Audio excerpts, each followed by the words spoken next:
ছোট থেকে বড় সকলের জন্য সন্ধেবেলার জলখাবার হোক বা টিফিন একবার বানিয়ে দেখতে পারেন সুজি ও মটরশুঁটির এই কাকলেটগুলো। খেতে যতটা ভালো হয় তেমনি হয় অনেকটাই স্বাস্থ্যকর। নমস্কার, কেমন আছেন সবাই? বাঙালি স্পাইসি কিচেন চ্যানেলের নতুন একটি রেসিপিতে আপনাদের স্বাগত। প্রথমে কিছুটা চিনেবাদাম শুকনো কড়াইয়ে 2 থেকে 3 মিনিট মতো ড্রাই রোস্ট করে নেব। আর এই সময়ই এক টুকরো আদা একদম ছোট ছোট করে কেটে নেব। সাথে কিছুটা গাজরকেও একইভাবে কেটে নেব। বাদামটা ভাজা হয়ে গেছে, এখন তুলে ঠান্ডা করে নেব। এবার দুটো কাঁচা লঙ্কা একইভাবে কেটে নেব। বাদামগুলো ঠান্ডা হওয়ার পর একটা টাওয়ালের মধ্যে রেখে হাত দিয়ে কিছুটা ঘষা দিলেই বাদামগুলো থেকে খোসাটা উঠে গিয়ে পরিষ্কার হয়ে যাবে। এবার 3টে মিডিয়াম সাইজের আলুকে খোসা ছাড়িয়ে পরিষ্কার করে নেব। যেহেতু কাকলেটের পুরটা আমরা মটরশুঁটি দিয়ে বানাবো, তাই 100 গ্রাম মতো কাঁচা মটরশুঁটি মিক্সার গ্রাইন্ডারে দিয়ে জল ছাড়া বেটে নেব।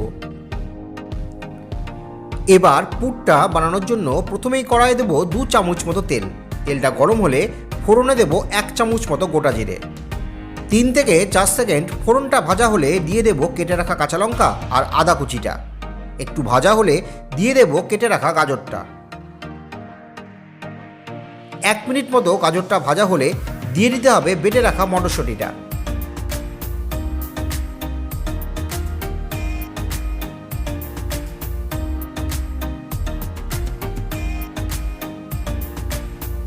এই সময় পুরটার মধ্যে দেব কিছু শুকনো মশলা।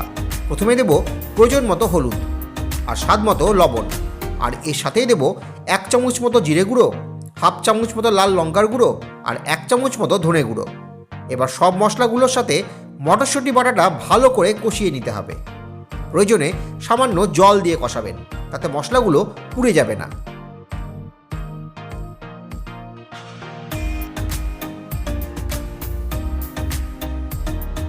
মশলাটা ভালোভাবে কষে গেলে দিয়ে দেব চিনেবাদামটা, আর এর সাথেই দেব সেদ্ধ করে রাখা আলুটা।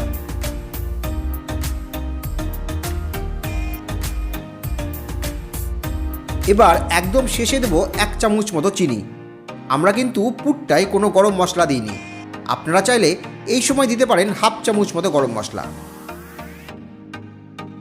তো পুরটা আমাদের একদম রেডি। তবে কিছুটা আলু গোটা গোটা থাকায় আমরা একটা আলু ম্যাশার দিয়ে মশলার সাথে আলুটা ভালো করে মিশিয়ে দেব। তো পুরটা আমাদের একদম রেডি। এবার একটা পাত্রে ঢেলে ঠান্ডা হতে দেব। এবার কাকলেটের বাইরের কোটিংসটা বানানোর জন্য কড়াইয়ে দেব জল। আমরা একটা বাটি দিয়ে মেপে 2 বাটি জল দিয়েছি।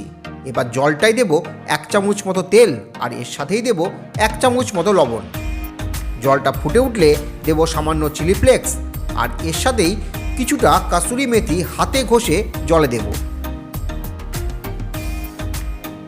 জলটা ফুটে উঠলে দেব 1 বাটি মতো সুজি। যেই বাটিটার মাপে আমরা 2 বাটি জল দিয়েছিলাম, ঠিক সেই বাটিটার মাপেই 1 বাটি সুজি আমরা এখানে দিয়েছি। এবার সুজিটা কিছুক্ষণ নাড়াচাড়া করে পাত্রে ঢেলে ঠান্ডা করে নেব। যখন সুজিটা কিছুটা ঠান্ডা হয়ে আসবে, তখন হালকা গরম অবস্থাতেই 1 মিনিট মতো আটা মাখার মতো মেখে নেব।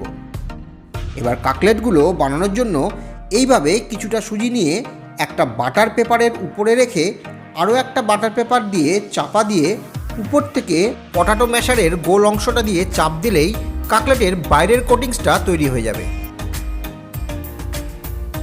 এবার কিছুটা পুর মাঝখানে রেখে এইভাবে ভাঁজ করে দিলেই রেডি হয়ে যাবে এক একটা কাকলেট।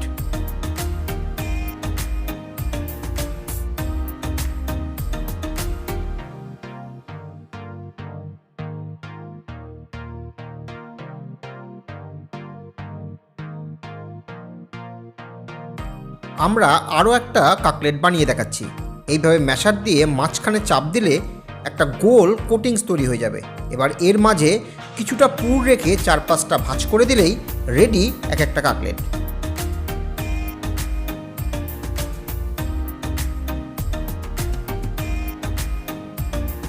তবে কাকলেটগুলোর আকৃতি আপনারা চৌকো না করে এইভাবে গোল আকৃতিরও করে নিতে পারেন। এবার কড়াইয়ের তেলটা গরম হলে কাকলেটগুলোকে মিডিয়াম হিটে গোল্ডেন ব্রাউন কালার করে ভেজে নেব। একবার কাকলেটগুলো ভাজতে মোটামুটি 3 থেকে 4 মিনিট সময় লাগে।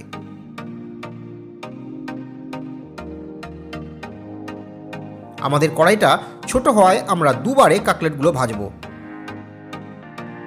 এইভাবে সুজির কাটলেট সন্ধেবেলার জলখাবারে বা টিফিনে বানিয়ে দেখবেন, ছোট থেকে বড় সবারই পছন্দ হবে। তো আজকের রেসিপিটা আপনাদের কেমন লাগলো তা কিন্তু কমেন্ট বক্সে জানাতে ভুলবেন না। ভালো লাগলে একটা লাইক ও শেয়ার অবশ্যই করবেন। তবে আজ এতটুকুই, দেখা হচ্ছে নেক্সট কোনো রেসিপিতে। ভালো থাকবেন, সুস্থ থাকবেন।